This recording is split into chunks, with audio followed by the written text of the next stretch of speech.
Right, welcome back from lunch. We have a great afternoon planned for you guys and gals.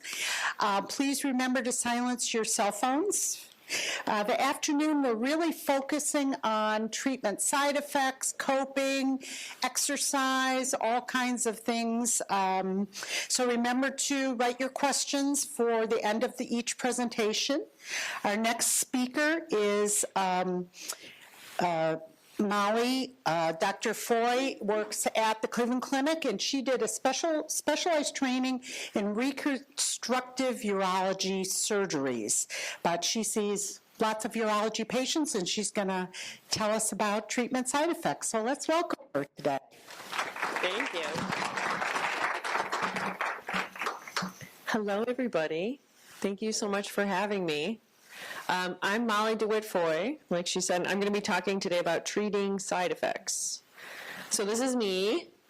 I am a reconstructive urologist at the Cleveland Clinic. Now, what does that mean? That means I don't treat cancer. I do surgery to help fix problems in the urinary tract. And a lot of that is helping to manage side effects that happen after prostate cancer treatment. So you guys are all in different stages in your prostate cancer journey. Some of you are starting treatment, some of you are in treatment, some of you are finished with treatment. Now the stage after treatment in that prostate cancer journey is survivorship, and survivorship lasts a lot longer than treatment does. Survivorship means something different for everybody, and for some people that means figuring out what your side effects of treatment are and how to manage them. And that is why I have the best job, because I get to help improve quality of life. So I have the most grateful patients, and I'm a horrible glutton for gratitude. So a word on complications. You've spent the day learning about treatments for prostate cancer, and those are changing and getting better and better every day. A word on complications. So most people who get prostate cancer and get treated for it do great, and that's wonderful. Cure is really common, and survival is long, even in people who have metastatic disease. So side effects do happen from treatment, but when they happen, there are people like me and my colleagues to help treat them.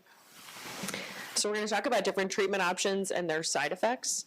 So you've learned about sort of generally radiation, prostatectomy, active surveillance, and different newer ablative therapies. So radiation tends to cause more problems with bladder dysfunction, meaning can cause some overactivity, urgency, frequency, leakage, some blood in the urine. People can get scar tissue or fistulas, which is an abnormal connection between two parts of the body.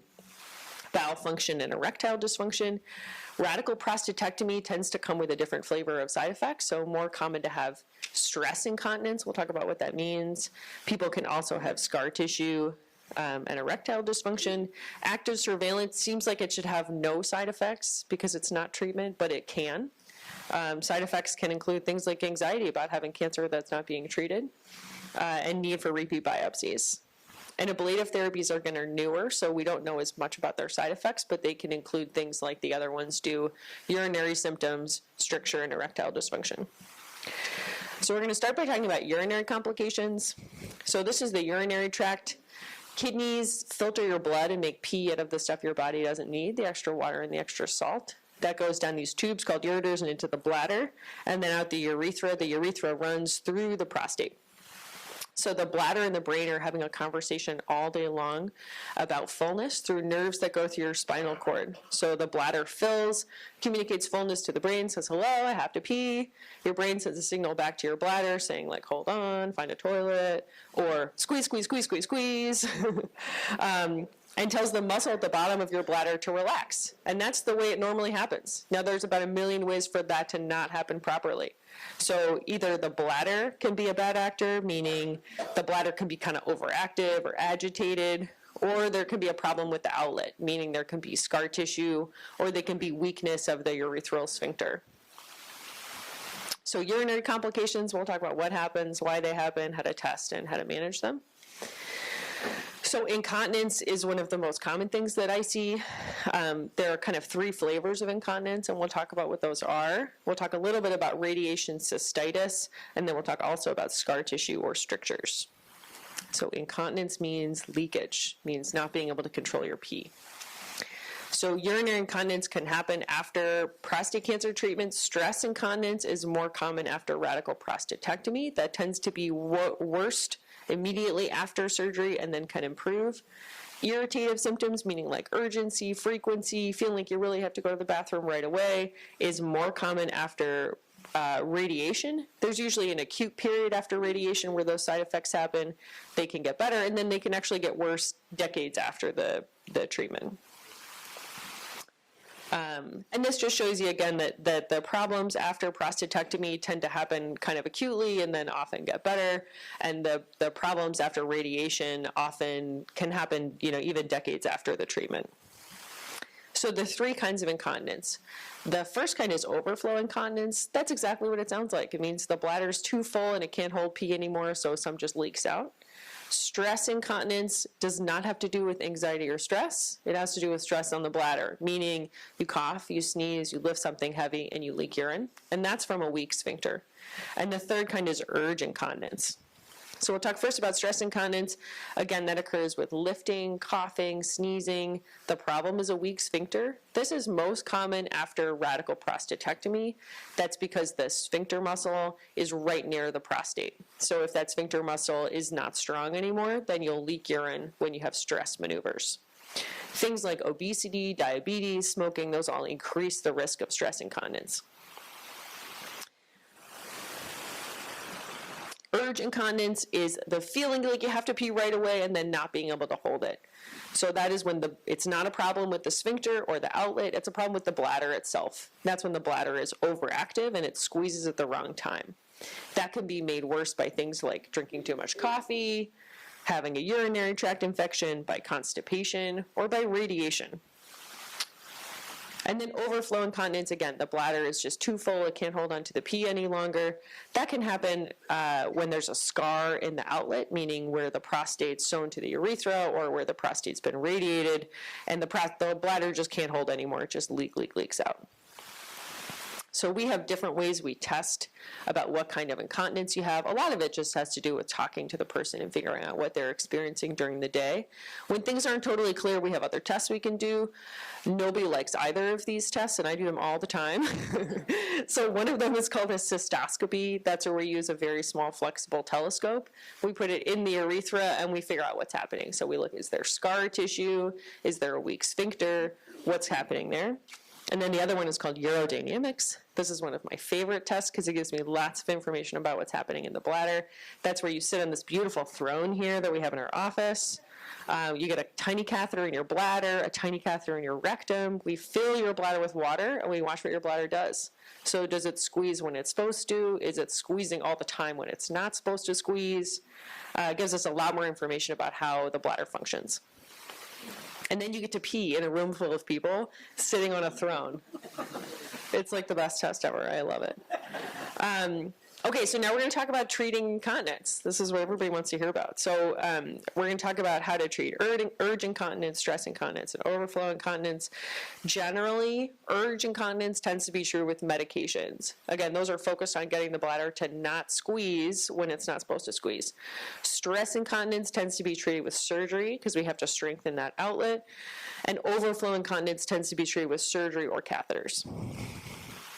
So urge incontinence, the first category of treatment for urge incontinence is what's called behavioral modifications, basically changing the way that you're drinking and how you're living your life. So things like cutting out caffeine, alcohol, artificial sweeteners, controlling your diabetes, treating your constipation. Now, again, I treat quality of life, I don't treat cancer. So if you have urge incontinence and it's made worse by coffee, I'm not going to tell you don't ever drink coffee. That's ridiculous. I love coffee. I'm going to tell you if you drink coffee and then you leak, think about that. Would you rather leak? Would you rather drink coffee? Medications, so we're going to talk about those. They're not listed there, but there's a bunch of different medications that treat urge incontinence. We have a couple different categories.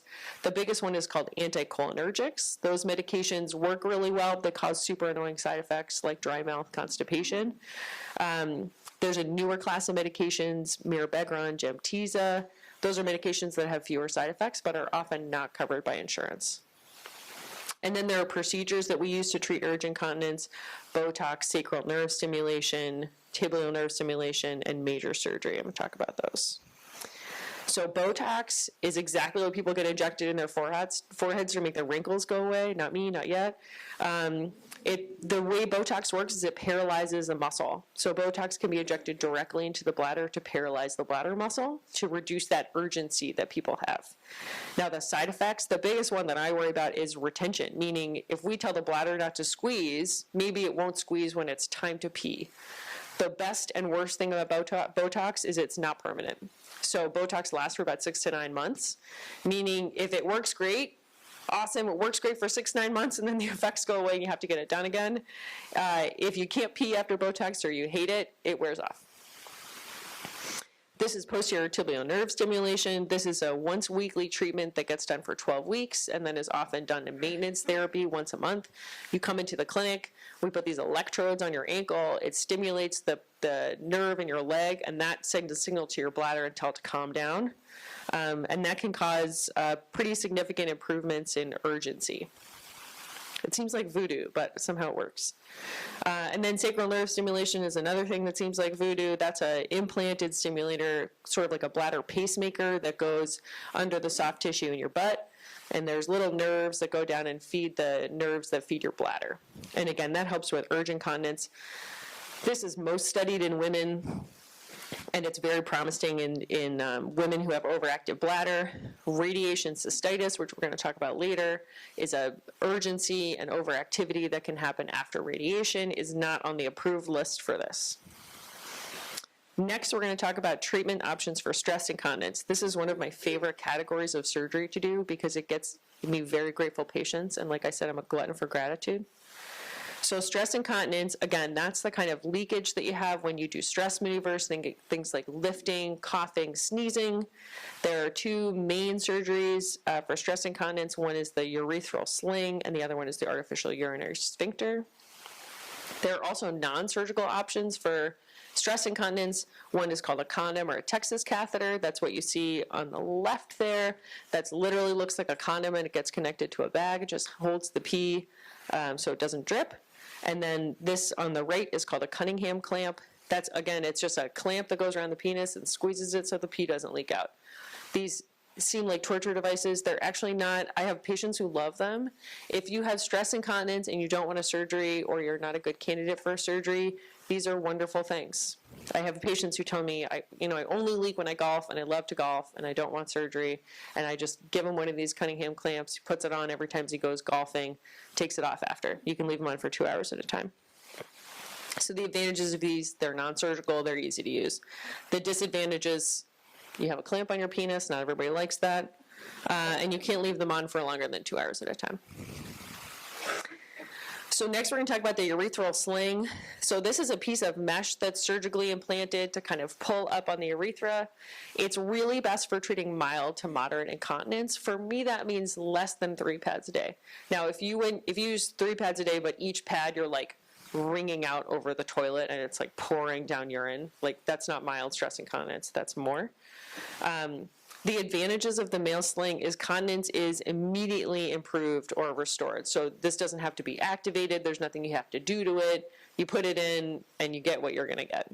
The device is completely hidden in the body, so again, nothing you have to do.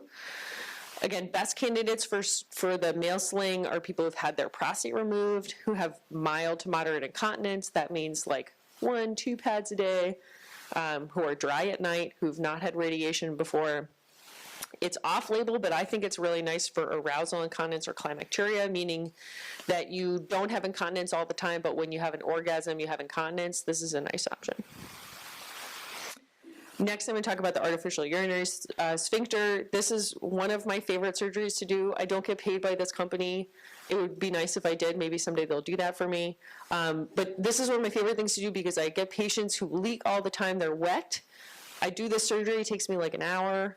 And we activate them and they're dry. It's a wonderful surgery. So this is a 3-piece device. There's a cuff that goes around the urethra and is filled with salt water. There's a pump that sits in the scrotum, and then there's something called a pressure regulating balloon that sits kind of in the belly. The way this works is all the time at rest, that cuff is filled with salt water. It's squeezing on the urethra and making it so you don't leak. When you have to pee, you reach down into your scrotum, and you pump this pump a couple times, and it pushes all that salt water from the cuff into the pressure regulating balloon. So it releases the pressure on the urethra. You pee like normal. Doesn't change the way the bladder works. Just lets the outlet be squeezed or relaxed. You pee, and then slowly it closes up on itself. So you don't have to do any, you squeeze it a bunch of times, you pee, and then it closes up on its own. So you don't have to do anything else after that. Again, a wonderful device. This is an outpatient surgery. It's not activated right away. So you have surgery, you go home, you come back about a month later, we activate your device, and then you're off in the wild. Satisfaction rates are very high for this. I would say if I were going to compare the sling and the sphincter, sling is best for lower volumes of incontinence, less likely to get people totally dry, but best for people who have small amounts of incontinence that really don't want to have to do anything like activate a pump every time they pee. The artificial sphincter is better for higher volumes of incontinence. Not everybody gets completely dry after either of these surgeries, but they do really see improvements. The risks, every surgery, again, has risks. The risks of this surgery would be things like device infection. If it gets infected, we have to remove it. Malfunction, it's a mechanical device, so sometimes mechanical devices break. I had one patient who was a mountain biker, and he was mountain biking with this thing in, and he went over a big rock and came down really hard on his bike seat, and he literally cracked the sphincter. I've not seen that before or since, but we took it out and we gave him a new one, and now he's fine again. And then erosion, meaning if the cuff is squeezing too tight on the urethra, it can actually erode into the urethra, and again, we have to remove it if that happens. Those things are uncommon, more common in people who've had surgery and radiation. If they happen, we can fix them, but again, this is a very nice device. Treating overflow incontinence basically just means unblocking whatever is blocking the bladder and not letting it empty. So sometimes that can mean just cutting scar tissue. Sometimes it can mean larger surgeries. Next, I'm going to talk about urethral stricture, stenosis. So after prostatectomy, where the prostate is sewn to the urethra, there can be scar tissue there. After radiation kills cancer cells. That's why we like it. It can also kill healthy cells and can cause scar tissue to form in the urethra. Depending on where the scar tissue forms, we have different kinds of surgeries we can do to fix that. So if the scar tissue forms farther out, meaning toward the tip of the penis, we can do what's called a urethroplasty. This is a picture of that happening on the left. It's another surgery I love to do. If the scar tissue happens closer, higher up to the bladder, it's very hard to reach from down below. So we can do some robotic surgery. This is my robot on the right. I call him Frank. If there's stricture, we can use robotic surgery. We go in through the belly. We cut the scar tissue. We sew healthy tissue back to healthy tissue. Other urinary issues, so we talked a little bit about radiation cystitis. That's an inflammation that can happen in the bladder after radiation therapy. There's often acute radiation cystitis, meaning inflammation, urgency, frequency that happens during or right after radiation treatment. Some men can get radiation cystitis that's chronic, that can happen decades after they've had radiation treatment. That's a little bit harder to treat. We'll talk about how to do that. Prostate and bladder stones, and then fistulas. Again, a fistula is an abnormal connection between two parts of the body. So a very rare and very bad side effect of prostate cancer treatment, usually combined radiation, meaning brachytherapy and external beam therapy, is when the bladder or the urethra gets connected to the rectum. Obviously, that's a bad problem. It's very rare. I do big surgeries for that. Let me know if you have one. Radiation cystitis, again, this can happen after radiation treatment, usually is manifested by pain with urinating, blood in the urine, urgency, frequency. Acutely after radiation therapy, this is very common, about 15% of people, and it usually just goes away on itself. No treatment is needed. Chronic radiation cystitis, much less common, more like 5 or 10% of people. This can happen decades after treatment. So I have people come in and they have blood in their urine and they say, I don't get it. I had radiation 20 years ago. Why is this happening now? And I say, well, sort of how radiation works. It's kind of the gift that keeps on giving. It kills the cancer, and then many decades later, people can have side effects. one of the best ways to treat radiation cystitis is with like hyperbaric oxygen therapy. So you're wondering why there's pictures of astronauts down here. These are actually not astronauts. They're people who are getting treated with hyperbaric oxygen therapy. So they all sit together in this wonderful booth we have, and we essentially increase the oxygen concentration that they're getting in their bodies, and then that can actually heal their bladders, which is really a truly remarkable thing. If hyperbaric oxygen doesn't work, we have more extreme surgeries we can do, including removing the bladder, which again would be a very extreme thing. But I do those.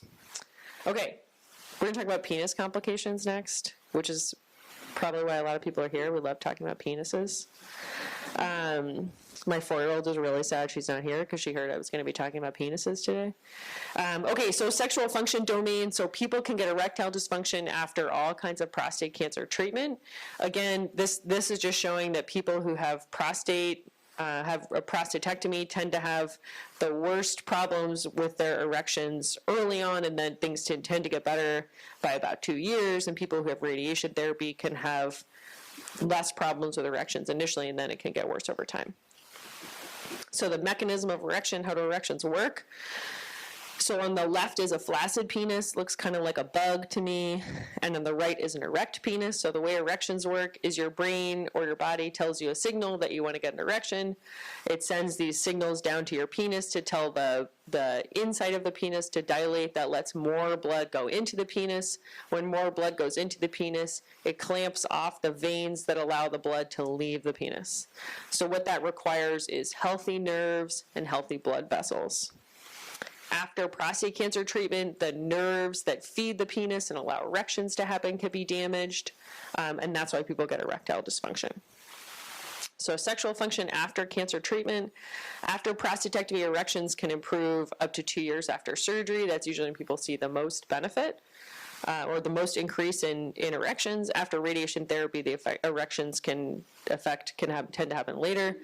Luckily, libido, meaning interest in intercourse, and orgasmic function are usually intact. So I have some patients who have erectile dysfunction, they're upset about it, and then, they're able to have orgasm, they're able to climax, and we kind of have a discussion about, are the erections the most important thing for you, or is there something else? So other factors that play into erection function, so incontinence, if you are able to have good erections, but every time you have an orgasm you leak urine, that can really put a damper on things. So that's an important thing to talk about. Penile shortening can happen after prostate cancer treatment. The psychological impact of having cancer, which I think Mary's going to talk about next, can be a real downer for erections, can make it very difficult for your body to function normally as far as your penis is concerned. If you're stressed, anxious, or depressed, all of those things are bad for the penis. Other therapies, so if you've had prostatectomy and radiation, that can increase your risk of erectile dysfunction. Androgen deprivation, meaning cutting down the testosterone, can reduce your erectile function, and then other medical problems. So if you had diabetes, high blood pressure, smoking, poor diet, all of those things before your prostate cancer treatment don't help your penis after prostate cancer treatment. And then if you haven't had nerve sparing when they've removed your prostate, that also makes it difficult for the penis to work after. So we'll talk a little bit about penile rehab. So there's a lot of different studies looking at what's the best way to help rehabilitate the penis after prostate cancer treatment.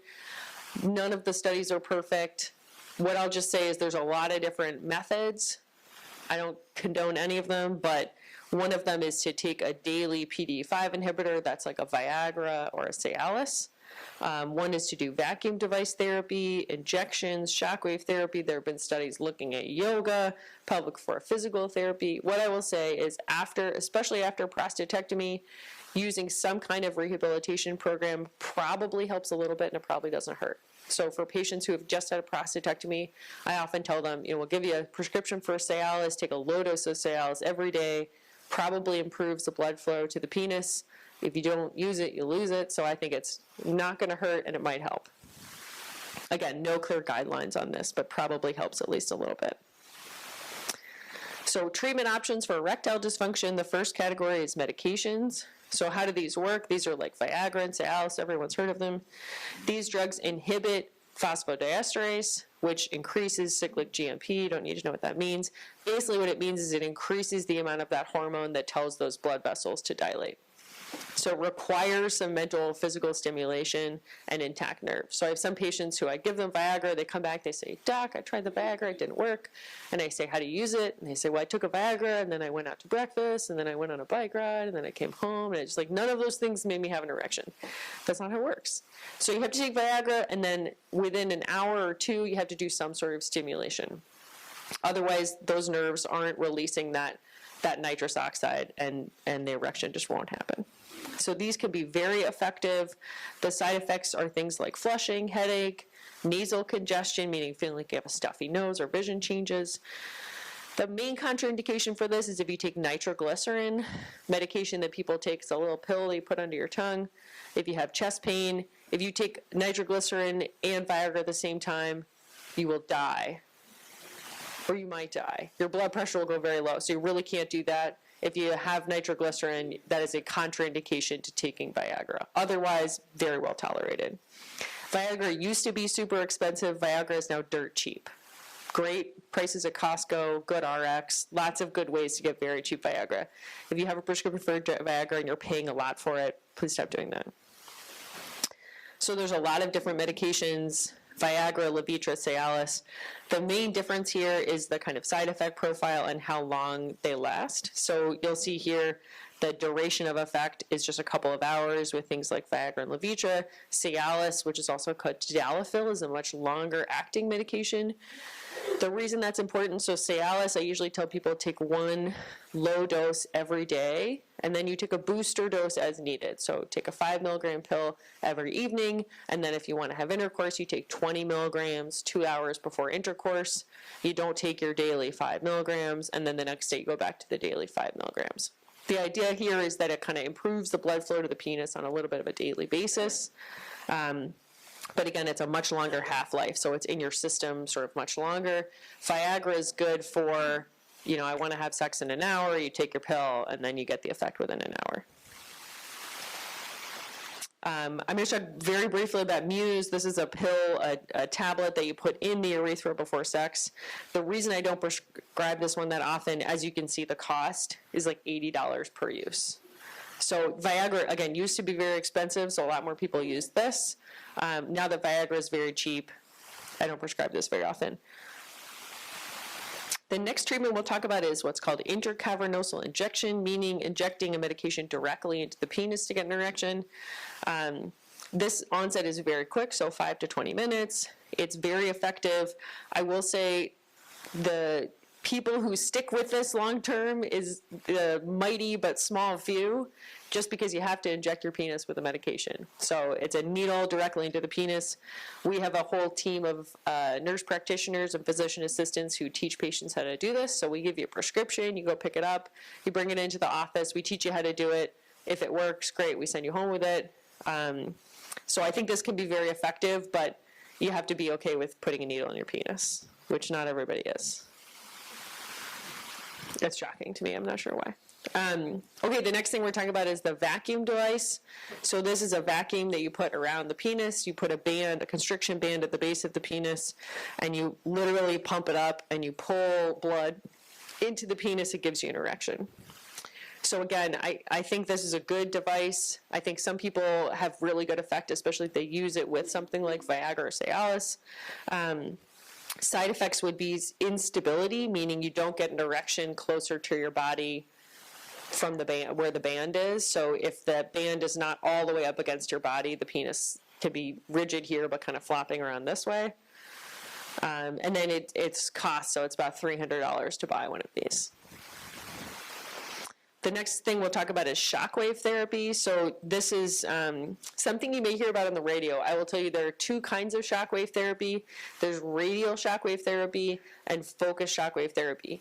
Radial is the one that you hear about on the radio, and it's very expensive, and I don't think it has any good data. And I've had patients come into me and say, I spent $7,000 on the shockwave therapy. I had no improvement. What do I do? And I say, don't do it. You already paid for it, sorry. The other kind of shockwave therapy is called focused shockwave therapy. This is a newer technique that I think we're still learning about. We have a study going on at the Cleveland Clinic to figure out how well this works for people. So we're enrolling people. Again, this is costly. Even if you do the focus kind, can be, upwards of $2,000. But I have seen it work for some people. The next options we're going to be talking about are surgical. So the first surgical option is called a malleable penile prosthesis. This is a very simple option. It's good for people who don't want anything high tech. It's literally a bendable rod that goes in the penis. It's placed surgically. You bend it up, you have an erection. You bend it down, you don't have an erection. So it's good for people who can't tolerate a big surgery, don't have good hand strength. It's really very low risk of complications. This is the inflatable penile prosthesis. This is a little bit more high-tech. This is a 3-piece device. There's 2 cylinders that go into the penis. There's a pump that sits in the scrotum, and then there's a reservoir that goes in the belly, kind of like the artificial urinary sphincter we talked about. The way this works is the cylinders are deflated at rest. You have a pump in the scrotum. You have to squeeze it pretty hard, so you have to have good hand strength, and it pushes water from that reservoir into the cylinders to give an erection. So this works very well. Again, same kind of risks as the artificial urinary sphincter. So if it gets infected, we have to take it out. If it erodes, we have to take it out. If it breaks, we take it out. The other risks would just be that the main complaint that I hear about this device is that a normal erection expands in width and in length. And this expands a little bit in width and a little bit in length, but just not quite as much as a physiologic erection, meaning the erection you had when you were 18. But otherwise, I think people are very happy with this. Again, so I tell people there's stretched penile length, meaning if you grab your penis and you put on a little bit of stretch, that's about what you're going to get with the inflatable penile prosthesis. The head of the penis does not become hard, so again, a little bit different than a normal erection. And the rates of infection are low, so they're about 5% or lower. But again, if it gets infected, it's a big deal. We got to remove it. Okay. So that was my summary. I talked really quickly, which means we have a lot of time for questions. Prostate cancer treatment can affect a lot of things about your life, including your ability to control your urine, empty your bladder, get erections. Surgery side effects tend to be worse up front and get better over time. The reverse is true for radiation, meaning the side effects can happen decades later. Stress incontinence, which is more common after prostatectomy, is generally treated with surgery or with clamps.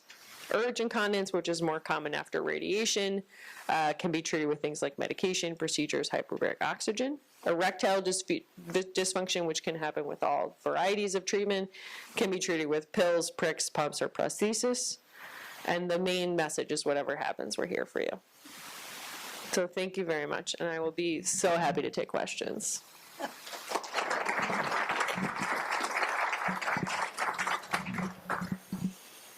So I did a lot of work. My practice consisted a lot of post-prostatectomy and radiation, helping men with sexual function. You can get pumps much, much cheaper by going to the men's stores like Corilla's and Menor. They have very good quality pumps that are like $20 to $30. And I was also going to mention for penile injections, I had some patients that used them for years, and it worked very well for them. And I used to place a lot of prescriptions through Lee Silsby, which is a compounding pharmacy in Beechwood, and they also have very competitive, very inexpensive pricing for that. I think the success with that was to really develop a good relationship with the patients and help them, to maximize these treatments and not kind of give up at the beginning. Because I think it takes some time to work with them and feel comfortable with them and be able to incorporate that into an intimate moment and make it work for them.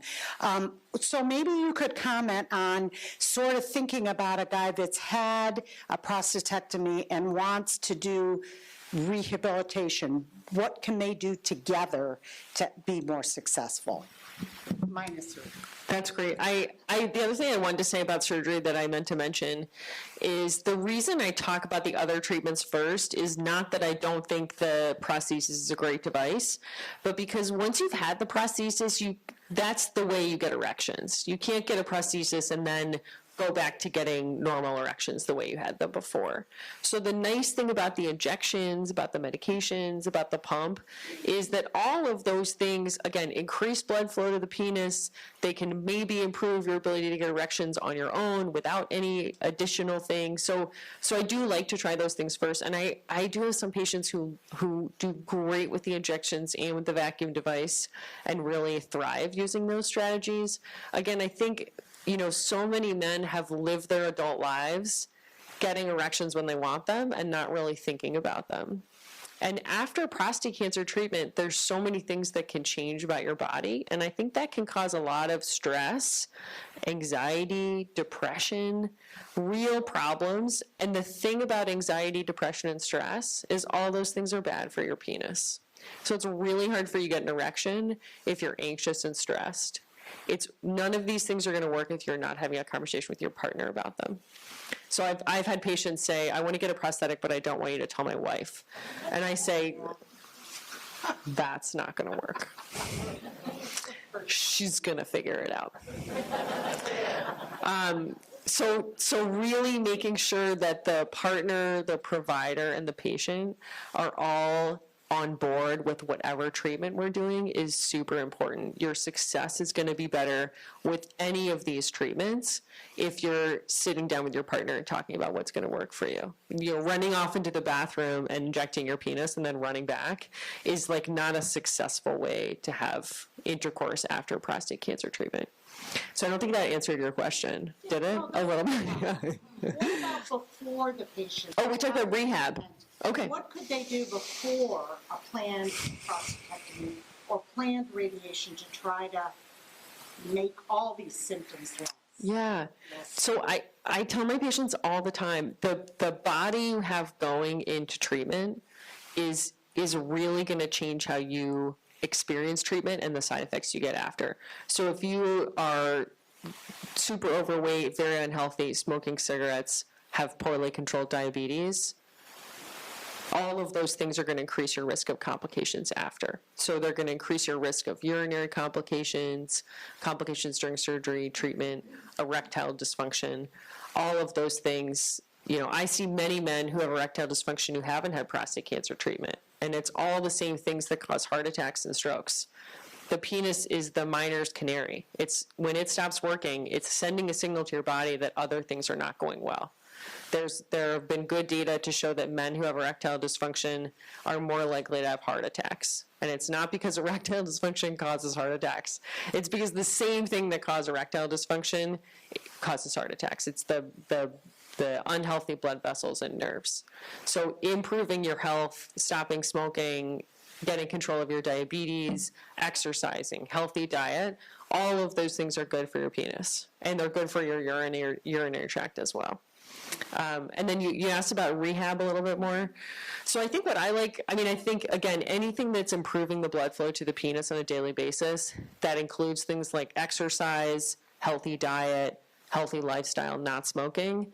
It also includes things like using a vacuum device daily, using a low dose of a PDE5 inhibitor like Cialis. All of those things improve the blood flow to the penis. So we have a lot of providers who, after prostatectomy, they'll send patients home. They'll say, once your catheter is removed, start taking a Cialis every day. Again, there are a lot of different studies that will tell you that works great. It doesn't work. Who knows? Again, given how cheap this Cialis is these days, I think it's worth doing. There are some studies that show that, by 2 years, there's no real difference in terms of who did penile rehab or who didn't. But I do think it helps. So that's generally what I recommend. Not to use the band. Yes, not to use the band is to be used when you want to have intercourse. The vacuum device can be used without the band just to improve the blood flow to the penis as a rehabilitation exercise. Great point. Anybody have questions? Yeah.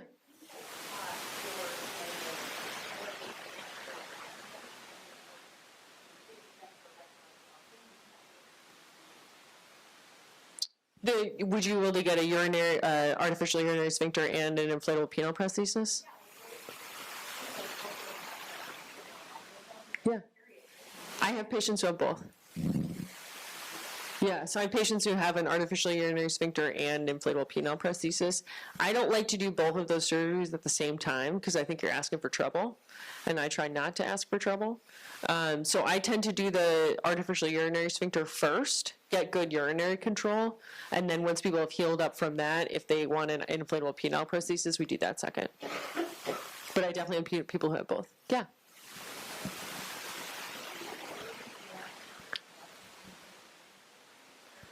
I've never seen someone have allergic reaction to the mesh. So mesh has gotten a really bad name because gynecologists used to, not to say anything bad about I love gynecologists. There was a big trend for a while of doing mesh for prolapse surgery for women. We don't do that anymore. We do mesh for women and for men for urinary continence. Those are both commonly used. The side effects are rare. You can't have complications from them as you can have with any surgery, meaning infection or erosion. But those are really uncommon. Yes, please. Pelvic floor physical therapy is an excellent idea after surgery, and I don't know why I didn't have a whole 5-slide section on it. So pelvic floor physical therapy can look really different for different people. Pelvic floor physical therapy after prostatectomy includes things like Kegel exercises and strengthening the pelvic floor. I have seen people have miraculous improvement in their stress incontinence with pelvic floor physical therapy, so I certainly recommend that. I think it's sort of like penile rehabilitation.